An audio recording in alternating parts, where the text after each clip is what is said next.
कहानी की शुरुआत होती है सन 1962 से, जहां हमें पैसिफिक ओशन के बीचों बीच एक बहुत ही बड़ा शिप दिखाया जाता है जिसका नाम एंटोनिया ग्राजा है। इस शिप पर टोटल 600 पैसेंजर्स मौजूद हैं जो न्यूयॉर्क की तरफ जा रहे हैं। इस शिप में पार्टी चल रही होती है जहां एक बहुत ही खूबसूरत सिंगर गाना गा रही होती है और सभी लोग उस सिंगर के गाने को एंजॉय करते हुए मजे से डांस कर रहे होते हैं। शिप पर मौजूद सभी लोग बहुत ज्यादा खुश थे, लेकिन इन्हें पता नहीं था कि कुछ मिनट बाद उनके साथ कुछ ऐसा होने वाला है जिसके बारे में सोचने से भी डर लगता है। तभी हम देखते हैं कि एक आदमी इंजन रूम से एक लीवर ऊपर की तरफ उठाता है। लीवर के ऊपर उठते ही एक तेज नुकीला वायर टाइट होकर सब लोगों के आर पार चला जाता है। देखते ही देखते सब लोगों के बॉडी के 2 टुकड़े होने लगते हैं। यह एक बहुत ही दर्दनाक माहौल था जहां चारों तरफ खून ही खून फैला हुआ था। एक बच्ची जिसका नाम केटी है वो बच जाती है क्योंकि उसकी हाइट कम थी, जिस वजह से वायर उसके सर के ऊपर से होता हुआ गुजर जाता है। इसके बाद हमें 40 साल के बाद का सीन दिखाया जाता है जहां हम कुछ लोगों को देखते हैं जो एक टग बोट की मदद से एक बड़े शिप को खींच कर ले जा रहे होते हैं। तभी अचानक वो पुराना शिप डूबने लगता है। यह देखकर ग्रुप का लीडर अपनी टीम में से एक लड़की जिसका नाम मर्फी है उसे उस पुराने शिप पर भेज देता है ताकि मर्फी उस पुराने शिप को जिस वायर से बांध कर ले जाया जा रहा था उसे आजाद कर दे, वरना अगर यह पुराना शिप डूब गया तो उसके साथ साथ इनकी ये टग बोट भी डूब जाएगी। मर्फी जब उस पुराने शिप पर पहुंचती है तो उसे पता चलता है कि पुराने शिप के निचले हिस्से में दरार पड़ चुकी है, जिस वजह से शिप में तेजी से पानी भरता जा रहा है और अगले 5 मिनट में यह शिप पानी में डूब जाएगा। मर्फी ये बात अपनी टीम के लीडर को बताती है। ये सुनकर टीम का लीडर मर्फी को ऑर्डर देता है कि जिस वायर से हम इस शिप को खींच रहे हैं उस वायर को आजाद कर दो और फौरन वहां से निकलकर हमारे पास टग बोट पर पहुंचो, क्योंकि हम इस पुराने शिप को छोड़कर जाने वाले हैं। तभी टीम के 2 और साथी भी मर्फी के पास पहुंच जाते हैं और वो भी मर्फी को बाहर निकलकर शिप को छोड़ने के लिए कहते हैं, लेकिन इस शिप को ढूंढने में उन्हें 3 महीने लगे थे, जिस वजह से मर्फी इतनी आसानी से इस शिप को छोड़कर नहीं जाने वाली थी। वो शिप को बचाने के लिए नीचे पानी में कूद जाती है, जिसे देखकर ऊपर बैठे 2 साथी भी औजार लेकर मर्फी के पीछे कूद जाते हैं। ये तीनों जैसे तैसे करके शिप को डूबने से पहले ही उसकी दरार पर वेल्ड करके शिप को डूबने से बचा लेते हैं और इस शिप को यह लोग मार्केट में बेचकर बहुत सारा पैसा बना लेते हैं और यह पैसा टीम का लीडर सभी लोगों में बराबर बराबर बांट देता है। यहीं जैक नाम का एक आदमी इन लोगों पर काफी देर से नजर रखे हुए था और इन सब की बातें सुन रहा था। उसे पता चल जाता है कि यह लोग समुद्र में जो शिप गायब हो जाते हैं ये लोग उन शिप्स को ढूंढ निकाल कर मार्केट में बेचकर पैसा कमाते हैं। जैक नाम का वो आदमी इनके पास आता है और इस टीम के लीडर को एक शिप के बारे में बताता है जिसमें खजाना छुपा हुआ है। जैक असल में उस शिप की बात कर रहा था जिसे 40 साल पहले एक अनजान आदमी ने लीवर खींचकर सब लोगों को मार दिया था। टीम के लीडर ने भी उस 40 साल पहले गायब हुए एंटोनिया ग्राजा नामी शिप के बारे में सुना था। टीम का लीडर कहता है कि इस शिप को बहुत से लोगों ने ढूंढा पर आज तक वो शिप किसी को भी नहीं मिला। जैक टीम के लीडर से कहता है कि मुझे पता है कि वो शिप समुद्र के किस हिस्से में है। अगर हम इस शिप को लाकर मार्केट में बेचेंगे तो हम रातों रात अमीर हो जाएंगे। पैसों का सुनते ही ग्रुप के सारे लोग इस मिशन के लिए तैयार हो जाते हैं और अगले ही दिन ये लोग अपने टग बोट में उस एंटोनिया ग्राजा नाम की शिप को ढूंढने निकल पड़ते हैं। कई दिनों के सफर के बाद ये लोग समुद्र के एक बहुत ही वीरान जगह पर पहुंच जाते हैं जहां टीम के एक आदमी को किसी शिप के आसपास होने का सिग्नल मिलता है। ये लोग समझ जाते हैं कि वह शिप जो आज से 40 साल पहले खो गया था वह यहीं कहीं पर है। थोड़ा ही आगे बढ़ने पर इनके सामने एक बहुत ही बड़ा शिप आ जाता है। ये वही शिप है जिसे हमने कहानी की शुरुआत में देखा था और ये शिप पिछले 40 सालों से समुद्र में गायब हो गया था। इस शिप को देखकर ये सभी लोग बहुत ज्यादा खुश हो जाते हैं और उन्हें लगता है कि इस शिप को बेचकर ये लोग माला माल हो जाएंगे। अब टीम का लीडर 2 लोगों को टग बोट में ही रहने के लिए कहता है और खुद कुछ साथियों के साथ उस पुराने शिप की जांच के लिए अंदर चला जाता है। अंदर जाते ही इन लोगों को बहुत ही अजीब सी आवाज आने लगती है जिसे सुनकर ये लोग घबरा जाते हैं। इसके बाद टीम का लीडर अपने साथियों को आगे बढ़ने के लिए कहता है। ये लोग उस आवाज को फॉलो करते हुए एक बड़ी सी घड़ी के पास पहुंचते हैं जहां ये लोग देखते हैं कि उस घड़ी का कांटा अभी भी हिल रहा है। कुछ देर बाद अचानक उस घड़ी का कांटा रुक जाता है। यह देखकर उन्हें कुछ अजीब लगता है। अब ये लोग शिप की ओर जांच करने के लिए आगे बढ़ते हैं। अंदर ये जहाज पूरी तरह से बिखर चुका था, जहां सारी चीजें टूट चुकी थीं और जहाज के लोहे में जंग लग चुका था। ये लोग जब आगे बढ़ रहे होते हैं तब उनका एक साथी नीचे फ्लोर टूटने की वजह से गिरने ही वाला होता है कि तभी मर्फी उसे पकड़ लेती है और जब मर्फी अपने साथी को ऊपर खींचती है तब उससे नीचे एक लड़की दिखाई देती है। ये वही लड़की है जो आज से 40 साल पहले यानी कि सन 1962 में शिप में अकेली बची थी, जिसके सिर के ऊपर से वायर गुजरा था। लेकिन हैरान करने वाली बात यह थी कि 40 साल बाद भी उसकी उम्र उतनी ही थी, जिसका मतलब यह है कि यह उस लड़की की आत्मा है। मर्फी उस लड़की को जब दोबारा देखती है तो वह लड़की अचानक कहीं गायब हो जाती है। अब ये लोग जैसे तैसे करके अपनी साथी को ऊपर की ओर खींच देते हैं। यहाँ मर्फी को कुछ समझ नहीं आता कि उसने जो देखा वह सच था या फिर कोई वहम, लेकिन यह सब देखकर मर्फी बहुत ज्यादा डर जाती है। अब यह शिप बहुत ही ज्यादा ज्यादा बड़ा था, इसलिए ये लोग इसे और एक्सप्लोर करने लगते हैं और चलते चलते शिप के मेन कैबिन तक पहुंच जाते हैं, जहां जांच करते हुए उन्हें एक डिजिटल वॉच मिलती है। ये देखकर ये लोग कंफ्यूज्ड हो जाते हैं, क्योंकि आज से 40 साल पहले इस तरह की डिजिटल वॉच नहीं हुआ करती थी। और इस वॉच को देखकर ये लोग समझ जाते हैं कि जरूर हमसे पहले भी यहाँ कुछ लोग आ चुके हैं। इसके बाद ये सब वापस अपने टग बोट पर आते हैं और टीम का लीडर डिसाइड करता है कि अगले दिन हम इस शिप को टग बोट से बांध कर ले जाएंगे। अगली सुबह उन्हें पता चलता है कि शिप में एक बहुत बड़ा होल है, जिसकी वजह से धीरे धीरे शिप पानी में डूब रहा है। टीम का लीडर कहता है कि इस हालत में शिप को टग बोट से बांध कर ले जाना नामुमकिन है, क्योंकि शिप में ढेर सारा पानी जमा हो चुका है। पानी की वजह से शिप का वजन कई गुना बढ़ चुका है, इसीलिए इस पुराने शिप को टग बोट से बांध कर ले जाना एक बेवकूफी होगी। अब ये लोग डिसाइड करते हैं कि पहले हम शिप के होल को वेल्ड करके बंद करेंगे और फिर शिप के अंदर मौजूद सारा पानी निकाल कर इसे टग बोट से बांध कर ले जाएंगे। कैप्टन की बात सबको ठीक लगती है, जिसके बाद ये सभी अपने अपने काम पर लग जाते हैं। कुछ साथी शिप के होल को रिपेयर करने में लग जाते हैं और कुछ शिप के अंदर मौजूद खजाना ढूंढने में लग जाते हैं। मर्फी खजाने की जांच में आगे बढ़ते हुए एक स्विमिंग पूल के पास पहुंचती है। स्विमिंग पूल को देखकर वह हैरान रह जाती है, क्योंकि स्विमिंग पूल पर ढेर सारे गोलियों के निशान थे। अब वह स्विमिंग पूल से जब ऊपर की तरफ आ रही होती है, तभी एक बार फिर से वह लड़की मर्फी के सामने आ जाती है, जिसे देखकर डर के मारे मर्फी वापस नीचे पूल में गिर जाती है। उसका सर तेजी से स्विमिंग पूल के फ्लोर से टकराता है और खून निकलना शुरू हो जाता है, पर स्विमिंग पूल उसके खून को अब्सॉर्ब कर लेता है। मर्फी एक बार फिर से जब ऊपर देखती है तो वो लड़की वहाँ नहीं थी और अब वहाँ पर जैक होता है। जैक मर्फी को स्विमिंग पूल से बाहर निकालने में मदद करता है। बाहर निकलते ही मर्फी जैक से कहती है कि मैंने अभी अभी यहाँ पर एक लड़की देखी है, लेकिन पता नहीं वह अचानक कहाँ गायब हो गई। जैक मर्फी से कहता है कि यह तुम्हारा वहम होगा, यहाँ पर कुछ भी ऐसा नहीं है। इसके बाद ये दोनों आगे बढ़ते हैं और इन दोनों के यहाँ से जाने के बाद स्विमिंग पूल पूरी तरह से खून से भर जाता है। दूसरी तरफ टीम के लीडर को उस पुराने शिप के कैप्टन का रूम मिल जाता है। टीम का लीडर जब रूम के अंदर जाता है तो रूम काफी बुरी हालत में था। रिसर्च करने पर टीम के लीडर को वहाँ पर कुछ भी खास नहीं मिला। जब टीम के लीडर की नजर सामने टेबल पर पड़ती है तो वह देखता है कि टेबल पर एक शराब की बोतल और ग्लास में किसी ने पैक बनाकर रखा है। यह सब देखकर ऐसा लग रहा था जैसे अभी अभी कोई शराब पीकर चला गया हो। टीम का लीडर जैसे ही इस ग्लास को उठाकर पीने वाला होता है, तब उसकी नजर सामने लगे शीशे पर पड़ती है और शीशे में टीम के लीडर को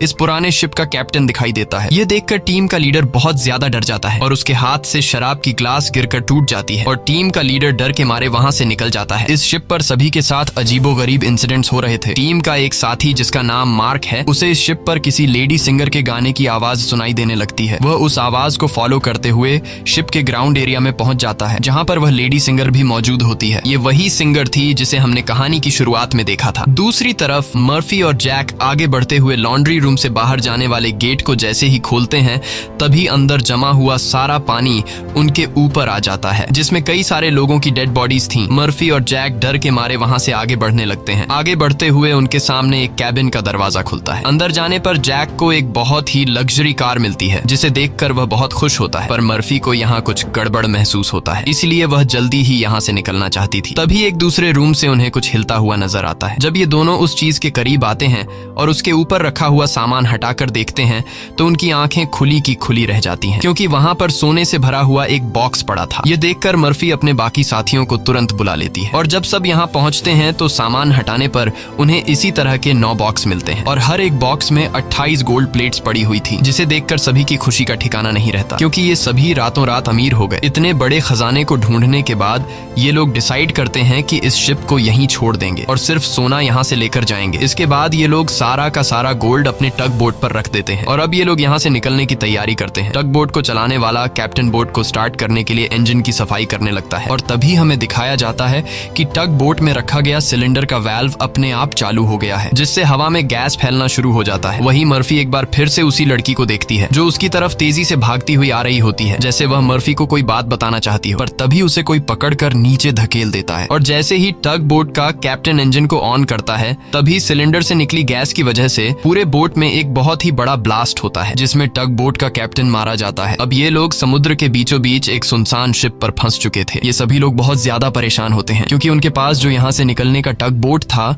वह पूरी तरह से तबाह हो चुका चुका था। इनका एक साथी जिसका नाम मार्क है, वो अपनी गर्लफ्रेंड की फोटो देखकर बहुत ज्यादा परेशान हो जाता है क्योंकि 2 हफ्ते बाद उनकी शादी होने वाली थी और अब उसे लगता है कि वह कभी भी यहाँ इस शिप से बचकर नहीं जा पाएगा। परेशानी में मार्क वहाँ रखी कई साल पुरानी शराब पीने लगता है। दूसरी तरफ मर्फी भी कंफ्यूज्ड होती है कि उसे बार बार वह लड़की क्यों दिखाई दे रही है। इसीलिए मर्फी उस लड़की के बारे में जानने की कोशिश करती है। वह शिप के डेटा में पैसेंजर्स के नाम चेक करती है, जिससे उसे पता चल जाता है कि जो लड़की उसे दिखाई दे रही है उसका नाम केटी है। रिसर्च करते हुए वह केटी के रूम तक पहुंच जाती है, जहां अलमारी का दरवाजा खोलते हुए उसे केटी का ढांचा मिल जाता है, जिसे देखकर मर्फी बहुत ज्यादा डर जाती है। फिर जैसे तैसे करके मर्फी खुद को संभालती है और उस ढांचे के गले में लटके लॉकेट को उतार कर देखती है, जिसमें उस छोटी लड़की के पेरेंट्स की फोटो थी जो उसके पीछे ही खड़ी थी। उसे देखकर मर्फी को एक जोरदार झटका लगता है। केटी कहती है कि वह लॉकेट बंद मत करना, क्योंकि बहुत साल बाद मैं अपने मॉम डैड को देख रही हूँ। मर्फी को अब भी यकीन नहीं हो रहा था कि वो एक मरी हुई लड़की से बात कर रही है, पर जब वह लॉकेट को केटी के हाथ में देने लगती है तो लॉकेट केटी के हाथ से आर पार चला जाता है और अब जाकर मर्फी को यकीन हुआ कि यह लड़की कोई इंसान नहीं बल्कि एक आत्मा है। केटी मर्फी को बताती है कि इस शिप पर और भी कई सारे लोगों की आत्मा कैद है और तब तक यह सोल यहाँ से आजाद नहीं हो सकती जब तक उस आदमी को न मारा जाए जो लोगों की आत्मा को यहाँ पर कैद करता है। मर्फी केटी से पूछती है कि कौन है वो आदमी जिसने तुम्हें और बाकी लोगों की आत्माओं को यहाँ कैद कर रखा है। केटी जैसे ही मर्फी को उस आदमी के बारे में बताने वाली होती है, तभी अचानक छत पर कुछ अजीब से कीड़े निकलने लगते हैं, जिसे देखकर केटी बहुत ज्यादा डर जाती है और वह मर्फी से कहती है कि जल्द से जल्द इस शिप से तुम लोग निकल जाओ वरना तुम लोग मारे जाओगे। इसके बाद केटी गायब हो जाती है। दूसरी तरफ मार्क पूरी बोतल पीने के बाद उसे चक्कर आने लगा। उसके आसपास पड़े सभी टेबल और चेयर्स हिलने लगते हैं। देखते ही देखते सब कुछ रिपेयर होकर नया हो गया और आज से 40 साल पहले जो लोग इस शिप में मारे गए थे वह दोबारा से मार्क के सामने जिंदा खड़े हो गए। मार्क बीच में खड़ा था, जिसके चारों तरफ लोग उसके लिए तालियां बजाने लगे। शुरू में तो मार्क को भी कुछ अजीब लगता है, लेकिन फिर वह सोचता है कि यह सब शराब का कमाल है। अगले ही पल वह लेडी सिंगर मार्क के करीब आ गई और वह मार्क के साथ इंटीमेट होने लगी। लेडी सिंगर पूरी तरह से मार्क को अपने वश में करके अपने पीछे लगा देती है। मार्क भी बिना कुछ सोचे समझे उसके पीछे जाने लगा। बेवकूफ मार्क को पता ही नहीं चलता कि ये सिंगर उसे एक ट्रैप में फंसा रही है। वह लेडी सिंगर फ्लोर के किनारे पर खड़ी होकर मार्क को बुलाने लगती है। मार्क इस सिंगर को हासिल करने के चक्कर में फ्लोर से नीचे गिरकर मारा जाता है। वही हमें टीम के लीडर को दिखाया जाता है, जो इस पुराने शिप के कैप्टन के रूम में बैठा होता है। तभी वह देखता है कि शराब की बोतल अपने आप ही सरकने लगी। कुछ देर बाद उसके सामने इसी शिप के कैप्टन की आत्मा आ जाती है। यह देखकर टीम का लीडर काफी ज्यादा घबरा जाता है। तब शिप का कैप्टन उसे ग्लास में शराब डालकर पीने के लिए देता है। साथ ही वह उसे फोटो देता है जिसमें एक शिप होता है जिसका नाम लोरली है। कैप्टन बताता है कि आज से कई साल पहले हमारे पास एक आदमी आया था जिसने हमें लोरली शिप के बारे में बताया। उसने कहा कि लोरेलाई शिप में बहुत ही बड़ा खजाना छुपा हुआ है। जब हमने लोरेलाई शिप को रेस्क्यू किया तब हमें सच में वो सारा खजाना मिला। कैप्टन टीम के लीडर को एक दूसरी फोटो दिखाते हुए कहता है कि ये वो आदमी है जिसने हमें लोरेलाई शिप का बताया था। टीम का लीडर उस आदमी की फोटो देखकर उसके गले में सांसें अटक जाती हैं, क्योंकि वह आदमी कोई और नहीं बल्कि जैक था और यह फोटो 40 साल पुरानी थी। 40 साल गुजरने के बाद आज भी उसके उम्र में कोई बदलाव नहीं हुआ। वह फोटो में बिल्कुल वैसा ही दिख रहा था जैसे 40 साल पहले दिखता था। अब टीम का लीडर समझ जाता है कि जैक कोई इंसान नहीं बल्कि एक भूत है। ये सब समझते ही टीम का लीडर जल्द ही अपनी टीम को इस शिप से निकालना चाहता था। वह जल्दी से अपने साथियों को ढूंढने लगता है, पर तभी उसके सामने उसका वही साथी आ जाता है जो टग बोट में गैस खुलने की वजह से ब्लास्ट में मारा गया था। दरअसल ये ब्लास्ट में मारे जाने वाले आदमी की आत्मा होती है जो टीम के लीडर को मारने के लिए आगे बढ़ता है। लीडर उससे खुद को बचाने के लिए भागता है, लेकिन तभी उसके सामने मर्फी आ जाती है। अब ब्लास्ट में मारा जाने वाले आदमी की आत्मा तो गायब हो जाती है, पर टीम के लीडर को मर्फी का चेहरा उसी ब्लास्ट में मारे जाने वाले साथी की तरह दिख रहा होता है, जो कुछ देर पहले भूत बनकर उसके पीछे आ रहा था। इसीलिए टीम का लीडर मर्फी को भूत समझकर उसके ऊपर हमला कर देता है, पर मर्फी खुद को बचाने के लिए उसके पैर को घायल कर देती है। लेकिन इससे टीम के लीडर का ज्यादा कुछ नहीं बिगड़ता। वह दोबारा से मर्फी पर हमला करने के लिए खड़ा होता है। इससे पहले कि वह मर्फी को मार पाता, तभी पीछे से जैक आकर लीडर को लोहे के रॉड से सिर पर मारकर बेहोश कर देता है। जैक वही आदमी है जो इन सबको यहाँ लेकर आया था। पूरी टीम में सिर्फ टीम के लीडर को ही पता चल चुका था कि जैक कोई इंसान नहीं बल्कि एक डीमन है, और जैक को भी समझ आ गया था कि टीम के लीडर को मेरी सारी सच्चाई मालूम हो गई है। इसलिए वह टीम के लीडर को अपने रास्ते से हटाने के लिए सबको उसके खिलाफ भड़काता है। वो कहता है कि अगर ये दोबारा होश में आ गया तो यह हम में से किसी को नुकसान पहुंचा सकता है। सबको जैक की बात ठीक लगती है, इसलिए यह लोग अपने लीडर को एक टैंक में फेंक देते हैं। अब यहाँ से निकलने का कोई और रास्ता न मिलने पर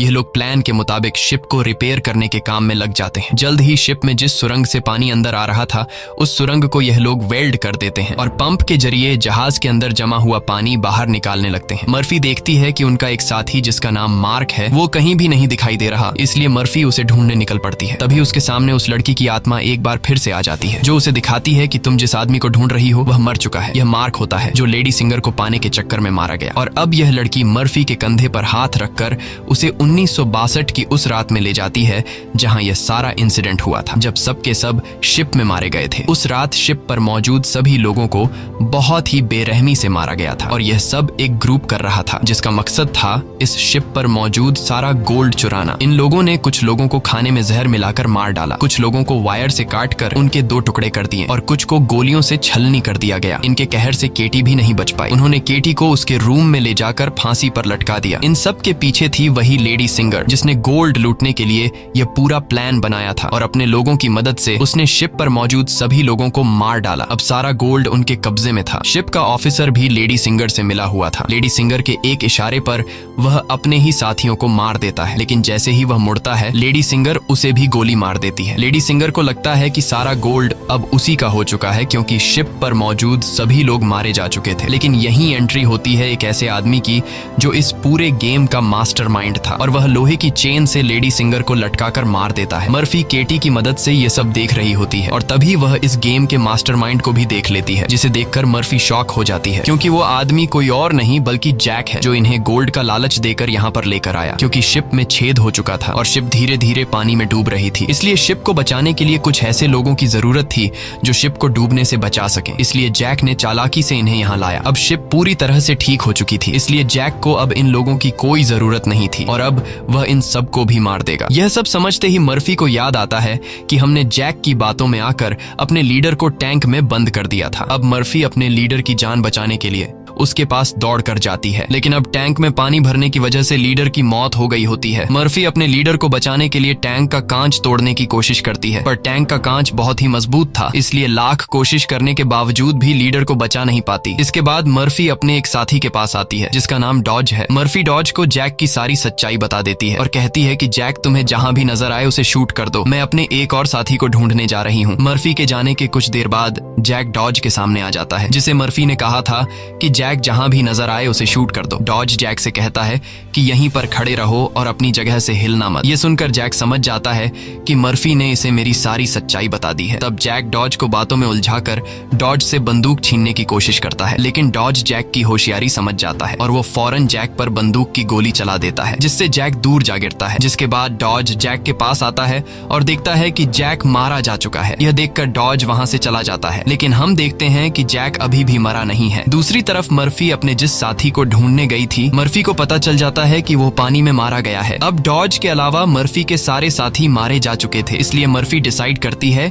कि वो इस पूरे शिप को तबाह कर देगी। जिसके बाद मर्फी शिप के हर एक कोने में बॉम्ब फिट करने लग जाती है और तभी उसके पास डॉज आ जाता है। डॉज मर्फी को बताता है कि मैंने जैक को मार दिया। ये सुनकर मर्फी कहती है कि जैक नहीं मरने वाला है, क्योंकि जैक कोई इंसान नहीं बल्कि एक डीमन है, इसलिए हमें यह पूरी शिप ब्लास्ट करनी होगी ताकि जैक हमारी तरह और किसी इंसान को यहाँ लाकर न फंसा सके। और जैक ने जितने भी सोल्स को इस शिप में कैद कर रखा है वो सभी आजाद हो जाएंगे। डॉज यहाँ पर गुस्से से मर्फी को समझाता है कि हमें शिप को ब्लास्ट नहीं करना चाहिए, क्योंकि इस तरह से शिप में रखा सारा गोल्ड बर्बाद हो जाएगा और हमें बिना गोल्ड हासिल किए खाली हाथ घर लौटना होगा। मर्फी कहती है कि यह गोल्ड दरअसल जैक का एक चाल है जो हम यहाँ से कभी भी नहीं ले जा पाएंगे, इसलिए मुझे हर हाल में यह शिप ब्लास्ट करनी होगी। अब जैक समझ जाता है कि मर्फी किसी भी हाल में नहीं मानने वाली, इसलिए जैक अपने असली रूप में आ जाता है, जिससे हम समझ जाते हैं कि जैक ने डॉज को भी मार दिया था। जैक उसे बताता है कि तुम्हारा और मेरा काम एक ही है, जिस तरह से तुम समुद्र में फंसी हुई शिप्स को जमा करती हो उसी तरह से मैं सोल्स को जमा करता हूँ। पहले मैं भी इंसान था, लेकिन मैंने बहुत पाप किए जिसके बदले मुझे यह काम दिया गया और अब मैं सोल कलेक्टर हूँ, जिसके लिए मुझे शिप की जरूरत है और मैं नहीं चाहता कि तुम इस शिप को ब्लास्ट करो। जैक मर्फी को एक चांस देता है। वो कहता है कि जाओ, मैं तुम्हें नहीं मारूंगा, लेकिन बदले में तुम्हें इस शिप को ब्लास्ट नहीं करना होगा। पर मर्फी उसकी बात नहीं मानती, जिसके जिसके बाद जैक एक लोहे के रॉड से उस पर हमला कर देता है, जिससे मर्फी नीचे गिर जाती है। अब जैसे ही जैक मर्फी को मारने के लिए आगे बढ़ता है, तब मर्फी एक तीर चलाकर उस बॉम्ब वाले रिमोट पर निशाना लगाती है और खुद फौरन पानी में कूद जाती है, जिसके बाद शिप में एक बहुत बड़ा ब्लास्ट होता है। ब्लास्ट की वजह से शिप पानी में डूबने लगती है और मर्फी पानी के अंदर शिप के नीचे फंस चुकी होती है। अब उसे बाहर निकलने का कोई रास्ता नहीं दिखता और उसकी सांसें भी फूलने लगती हैं। पर तभी वहां पर केटी की आत्मा आती है, जो मर्फी को हाथ से पकड़कर ऊपर का रास्ता दिखाती है। तब मर्फी देखती है कि जैक ने जितने भी सोल्स को कैद कर रखा था, वो सभी सोल्स आजाद हो गई हैं। मर्फी बड़ी मुश्किल से ऊपर सरफेस पर आ जाती है और वो देखती है कि शिप में जितने भी सोल्स थे वो सब अपनी असली दुनिया में जाने लगे हैं। दरअसल यहाँ जितने भी सोल्स थे वो सभी जैक के गुलाम थे। सिर्फ केटी की सोल उसकी गुलाम नहीं बन पाई, क्योंकि केटी की सोल पवित्र थी, जिस वजह से जैक उस पर ज्यादा कंट्रोल नहीं कर पा रहा था। इसीलिए केटी की सोल बार बार मर्फी की मदद कर रही थी। यहाँ मर्फी एक बॉक्स के सहारे समुद्र में तैरती रहती है और तभी वो एक शिप तक पहुंच जाती है, जो शिप उसे रेस्क्यू कर लेता है। जब उसे पोर्ट पर लाया जाता है तो वो अपनी एम्बुलेंस से देखती है कि जैक अभी भी जिंदा है और शिप का जितना भी गोल्ड था वो उस गोल्ड को एक दूसरे शिप में ट्रांसफर कर रहा है, ताकि उस गोल्ड के लालच में वो और भी लोगों को मार सके और उनकी आत्माओं को कैद कर सके। इसी के साथ ये कहानी खत्म हो जाती है। अगर आपको हमारी वीडियो अच्छी लगी हो तो हमारे चैनल को सब्सक्राइब और वीडियो को